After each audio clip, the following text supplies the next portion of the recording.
Welcome back. How to stop procrastinating and start working in 5 minutes. All right. Starting is probably the hardest part of a work session. How do you start working? Any rituals or tips? This is a question I saw online. And so, in this video, whether you're struggling to start a work session or you don't want to go to the gym or meal prep or do anything, here's some short term tactics and a couple strategies to fix it and get it done. Welcome. My name is Reggie. I'm the founder of Fit for Freelance, where I build adaptive business leaders through compassionate health coaching. Focus is everything. All right. So it's the key part of the guilt-free game plan, and realistic focus is part of the framework. What I'm going to do is give you some tips here. All right. First thing, set a SMART goal for your work session: specific, measurable, achievable, relevant, and time bound. You want to make it an objective. So you know at the end of this time, did I accomplish it? A lot of times people will get stuck when they have an infinite range of times, right? If you have to sit down and study or read something, you don't know unless you set a time and what you're trying to complete, then you will just think that you have to do it forever. And that can be very demotivating and keep you stuck and then make you not even want to start that. All right. So setting a SMART goal is a first step. The questions you'll ask: what will you complete and how long will it take to do that? And so if you are running and gunning when it comes to your meal plan or your workout plan, you don't know what to do, then you won't know how long it'll take. You don't know what's going to look like when it's done. So check that out in the description below. I've got those available. The second thing, set a timer to work on it for 5 minutes. Number two. So just starting and going for 5 minutes can make a huge difference in terms of getting you started. And then once you start, you'll see like, oh, it's like, I actually feel pretty good about this. And it usually gets you in the right place. That's the quickest 2 steps. All right. And if that doesn't work, then you can set a countdown timer for the time that you will start. Then you start the 5 minutes of the work timer. So when you do that, it's like a countdown, like, okay, I'm going to start whatever project in 7 minutes, and that hits 0. Then you start the project, and then you work on it for at least 5 minutes dedicated, and then you see how you feel after that. And at the very least, you've done 5 minutes of work. Okay, so click like if that helps you. That's the quick tactic that will get you going. That's the 5-minute rule. If you're not currently procrastinating, I can teach you a little bit more, give you a little more depth that can really keep you from procrastinating in the first place. All right.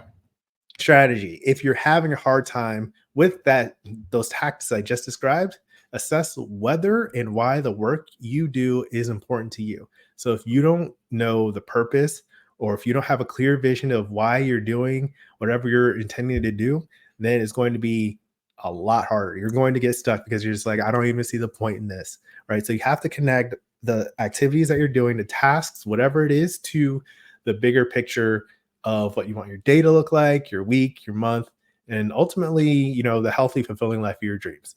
Now, not everything has to be that deep. Some things just need to get done, but some of those things are still essential, right? You can't just have a whole bunch of dirty dishes and not washing them, because then you get sick and your house smells funky. So like that kind of stuff, you have to know the why behind what you're doing it. So questions I ask for this: how does this activity support the healthy, fulfilling life of your dreams? Right? That's the strategy behind that. And then, can you make it easier or more fun? Easier to start? How can you set yourself up for more rapid success? Or how can you make it more rewarding to complete the task that you set up with the SMART objectives? All right. And this is a big part of practice when it comes to the guilt-free process, where if you are having a hard time doing something, you adapt, you make changes to make it easier or more fun to do those things. So you're more likely to complete those behaviors and those tasks. All right. Another tip that can help you is asking yourself if you have accountability. Do you have someone following up with you who can help you, who can point out these kinds of things, help you set SMART goals, someone that's checking in? So it's not just you kind of deciding whether you want to do something based on your feeling. Do you have a process for ownership where you're like, yes, I did what I intended to do, or this is what I need help with. How can I get more support for this? All right. And then after all that, if you have all of those things set up and you still can't do it, you're probably trying to do a task that isn't right for you, right? Maybe you should skip it altogether. Maybe it's not actually important. If it doesn't fit your vision, why are you doing it? Right? Or delegate it to someone else who can do it more effectively than you can. Everybody's good at something and nobody's good at everything. So if you are really struggling with doing something, give it to somebody who can do it better and more efficiently than you. And like, just let that happen. Right. If you suck at cooking, then get someone else to cook for you. Easy. Right. And then hopefully is a healthy choice. So just thinking about this, and ultimately, if you really can't do what you're intending to do or what you're supposed to be doing, then maybe you're in the wrong field. Like if it's a school thing, maybe you're in the wrong field to study, or it's not the right time for you, or like any number of things that, like, you don't have to feel bad about that. Just recognize that and make a different choice so that more of your daily tasks support the healthy, fulfilling life of your dreams. All right. Also, however, there are a couple other possibilities. One thing, if you've been pushing yourself a lot, it's possible that you just need rest.